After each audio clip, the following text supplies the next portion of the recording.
the difference between Daikatana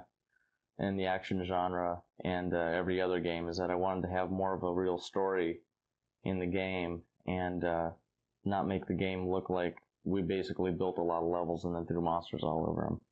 to get the player through it. I wanted to have every single piece of content or data that you get out of a first-person game to be new while you're going through Daikatana, which includes the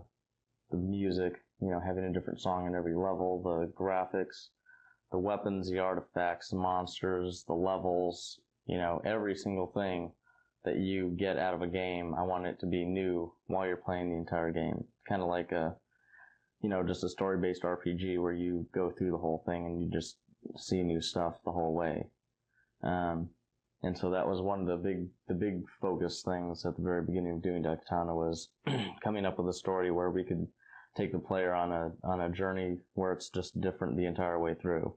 Every time they get to a new level, they can't wait to get there because they know after a few levels that they're going to see new stuff, new music,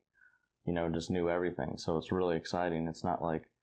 here's another level and a bunch of the same monsters on it. It's all unique. Our philosophy is that design is law, and we'll use whatever technology